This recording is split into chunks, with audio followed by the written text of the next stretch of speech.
All right, 9:30 students, we are back today with lesson 1.9, day 2. And with this lesson, we are still solving and graphing inequalities.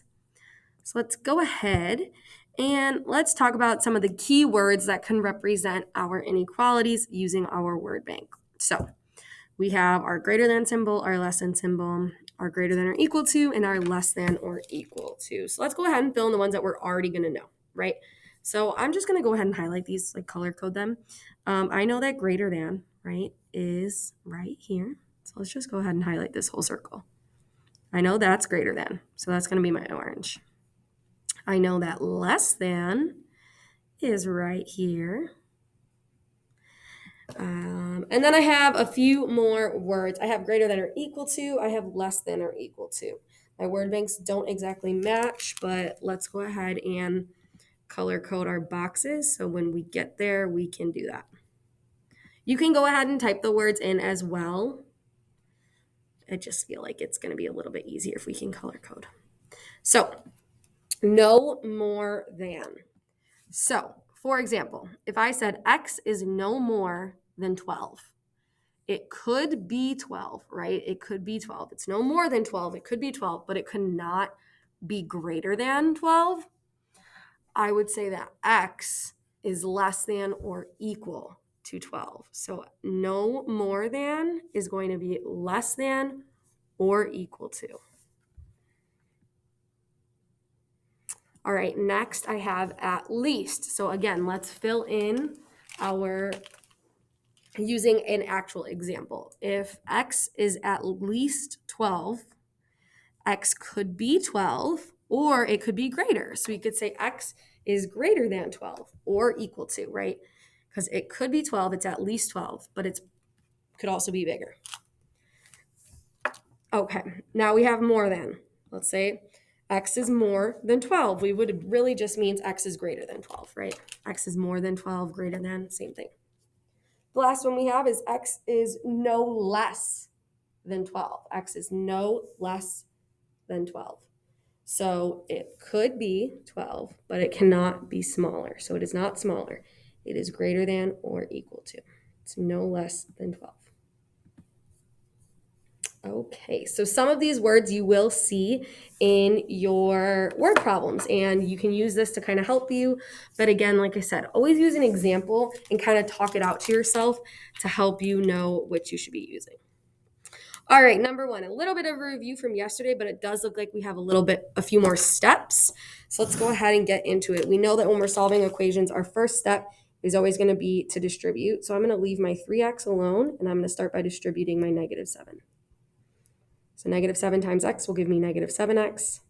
Negative 7 times 5 will give us negative 35. And then we have minus 5. It's less than or equal to 0. So let's go ahead. Let's combine our like terms. I've got negative, did not mean to scribble over that. I've got negative 35 and negative 5. And then I have 3x minus 7x. Let's go ahead and combine like terms. 3x minus 7x will get negative 4x. 3 minus 7 will give us negative 4x. Negative 35 minus 5 will give us minus 40. This is less than or equal to 0. Let's try to get x alone. To do that, I'm going to add the 40.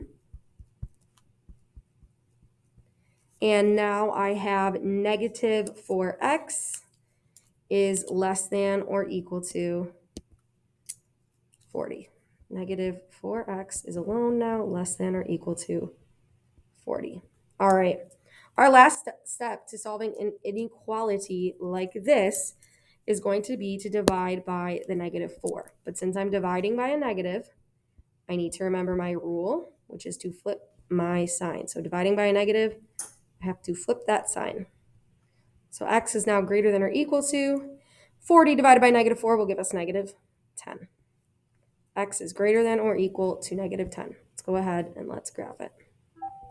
Negative 10 in the middle, put 0, say negative 20. All right, it's a greater than or equal to. That equal to tells me that this circle must be filled in. If it's greater than, that means the numbers are to the right. So that is what my graph will look like. All right, moving on. I have some special cases. It says that there are two types of special cases, and the first type is all real numbers. This is also an infinite solution. This means that the variable terms are eliminated and you're left with something true, just like with an equation. But with inequalities, you can have more than one kind of true statement. And then the other one is a no solution, again, when your variable is eliminated and you're left with something that's untrue. So let's go ahead and let's see what kind of case this one would be. So 16m will stay as is. I'll zoom in here just so we can see a bit better.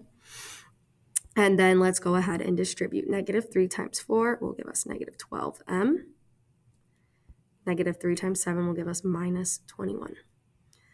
Okay, this is less than or equal to 3m. Ooh, don't forget to distribute that negative, so we'll have minus 12 plus m.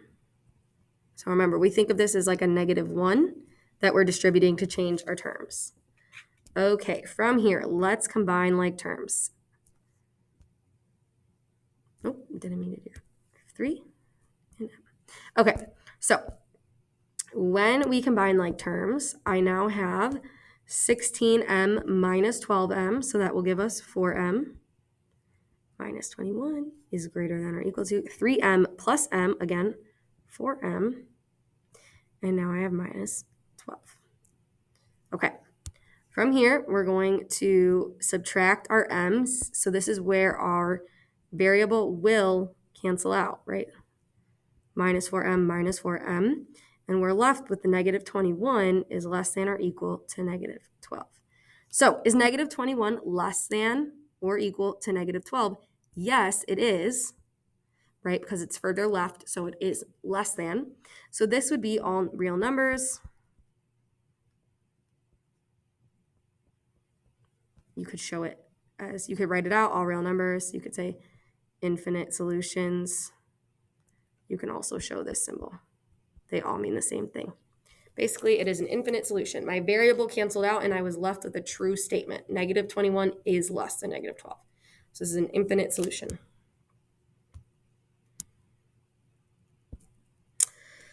All right, number 3, let's start again with distributing. So 3 times 1 gives us 3. 3 times 3 will give us 9. Minus 7 is greater than 12y plus 8 minus 3y.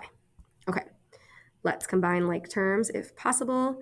On this side, I have 3 minus 7, and on this side, I have 12 minus 3, right? So those are the like terms on each side. 3 minus 7 will give us negative 4 plus 9y is greater than 12 minus 3, 9y plus 8. Okay, so, let's go ahead. I see here that when I subtract, my variable is going to cancel out, right? And all I'm left with is negative 4 is greater than 8. Well, I know for sure that negative 4 is not greater than 8. So this is a no solution. So just like it says here, my variable terms are eliminated and I'm left with an untrue statement. That is true. Well, that is true for this problem. Negative 4 is not greater than 8. That's not true. So this is a no solution. Number 13. Back to this one, or number 2. I'm sorry, I don't know where I got 13. But this is in all real numbers. Our variable terms were eliminated and we were left with a true statement. So just like solving equations. All right, let's get into some word problems. It says here that Uriel earns a 30% commission on all sales plus a base salary of $50,000. His total income last year was more than $80,000. What is the minimum amount Uriel would need to make in sales? So we know that his 30% commission is on all of his sales. So to find that, we're going to multiply his sales times 0.3. And then it says plus a base salary of $50,000. So I know I'm adding $50,000. So I'm not going to use B because that's subtracting. And I'm not going to use D because I don't even know where $70,000 came from. So I know I'm going to have my $50,000 plus my 30% commission. So A and C both show that. The next thing that I know is that this needs to be more than 80,000. So whatever he earns needs to be greater than or equal. I'm sorry, just greater than, not equal, just greater than the 80,000. So that's where I get A. I can also see that in C, it's multiplying his base by his commission, which just isn't going to happen, or by the salary that he gets, or the sales. So A is the inequality that makes the most sense. I have base salary plus my 30% commission on all my sales, and it's greater than 80,000 because he made more than 80,000. Not equal to, not less than, he made more. Okay. Matthew's having a birthday party at a bowling alley. They charge a party fee of $100, so that's the flat fee, plus $5 per person. Matt invites P people, so I know I'm going to be showing 5P because I'm going to multiply $5 by however many people. He wants to spend at most 280, so he does not want to spend more than 280. So it has to be less than 280. Could it be equal to? Yes, because at most he wants to spend the 280, so he will spend 280. So I'm going to get rid of D because I know that option doesn't work, because where does the 100 come from? I don't even know, right? It's not going to be less than or equal to 100 because that's the fee you have to pay no matter what. Next thing I'm going to look at is the $100 plus 5P. So I already said I'm going to be adding the 5P.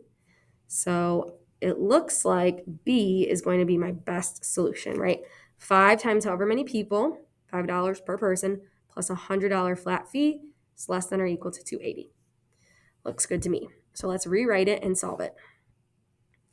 5P plus 100 is less than or equal to 280. So we're going to start by subtracting 100 from both sides. And we have 5P is less than or equal to 180. And then we can divide by 5. So when we divide by 5, we will get P is less than 36. So it looks like Matthew could invite 36 people, but no more. So he can invite less than 36 or 36. Remember to flip your inequality if you multiply or divide by a negative. We did that yesterday. Don't forget to graph your solutions with the correct circle and take important notice of special cases.